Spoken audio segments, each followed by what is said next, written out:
All right, I'll share something. I had a horrible week this week, full of oppression, full of issues. You know, what's that expression? When you think nothing else can go wrong, and something always does. It was one of those weeks. Murphy's Law. Murphy's Law. Yes, thank you, Stan.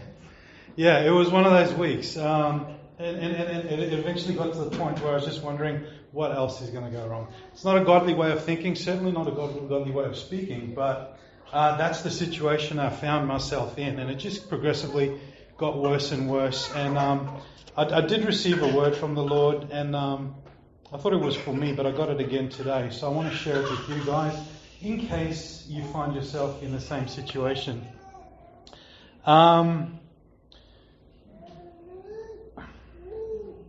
If you want radical change in your life spiritually, this is, I believe, the remedy for that. This is how we step into that. This is a shortcut into that. Because I know that we look around us and we know who the spiritual people are, who the good worshippers are. You know, we've got everyone pegged. We've also got ourselves pegged. This is where we are at. And this is how God deals with us, you know. And we've placed limits on ourselves, and we've placed limits on others as well. And those limits are limits that we've placed, right? They're not limits that God has placed on us. And those limits can be obliterated very quickly, and you can move very powerfully, very quickly. And that is the essence of what the Lord has shown me. And that is this, right? That to some degree or another, we're all very different, we're all very unique, but our hearts, which is what the Lord looks at, our hearts are defined by a lot of our experiences, a lot of our experiences with God, a lot of what we've suffered and experienced in this life. We experience God through our heart and through those filters, right? And that's more or less what keeps us fixed.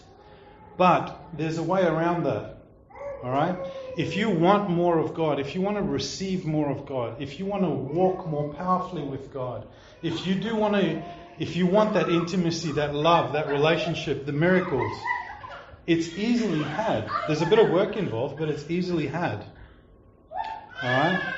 And that is it's simply this. It's simply put, but there's a bit to it. All right? Expect more of Him. Okay? Trust Him more than you usually do. Believe for more. See, the thing is, because our hearts are relatively fixed in terms of experiences and whatever conditions surround it, usually we trust at a certain level, we believe at a certain level, we expect at a certain level. We live according to our experience of God, right? And that's a dangerous place to be, because when we live by our experience, we are letting our minds control and guide the heart. All right? And it's the mind that ends up limiting your heart. And when you limit your heart, you limit God. All right? So that's got to stop. And it stops by doing just that. Expect more from Him, trust Him more, and believe for more. Now, the thing is, when you actually start doing that, you very quickly realize it's an intentional thing. You have to decide to do it. It's not going to happen on its own. The heart doesn't really want to trust more, and it doesn't want to believe more, and it doesn't want to expect more, because as we've spoken about in the past, the heart has its own will and its own ideas and opinions and beliefs. All right? And that's what shapes our experience with God. But you are not your heart. You are not bound by your heart. You're only bound by your heart when you let your heart rule over you. Okay? And you have choices. You can choose to not let that happen. Okay? You can choose to trust Him more. You can choose to believe more. And you can choose to expect more. The choice is yours.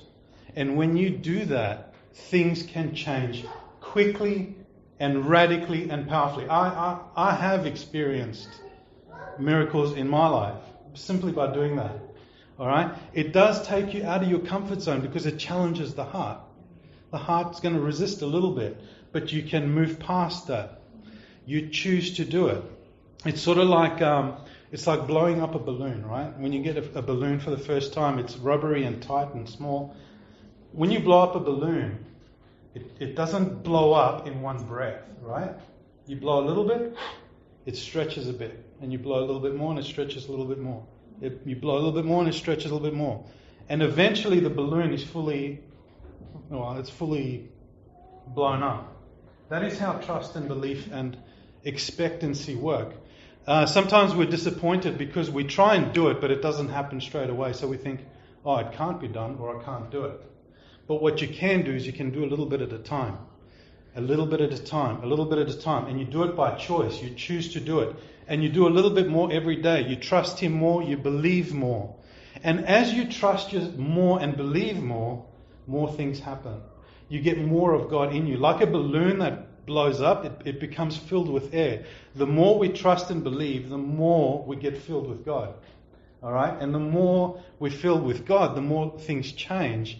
And the more He gets to impact us and our lives. All right?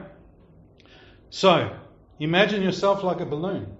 I don't know, to various degrees, we're all at different sizes. But it doesn't matter how closely you do walk with God, there's always room to grow. You can always have more. Any limits you've perceived are limits, like I said, that you have placed on yourself. You can always go deeper. You can always go higher. See, the thing is, I believe that when the Lord calls us to go deeper and higher, He's always calling us into that deeper place. That's what He's saying. Trust me more. Believe for more. And really, when you get to the core of that, what He's really saying is open your heart to me. All right? That's what trust really, really is. When you trust Him, you're opening your heart to Him. See, the thing is, if you read the Word of God and you've explored the Christian literature and you've listened to sermons and you agree and you think, wow, this is good, God is good. You see, what you're doing at that point is you're saying, yes, God's trustworthy. All right? You have assessed the situation and you've determined that He's trustworthy, and you've determined as well that He deserves your loyalty. But it doesn't mean you trust Him.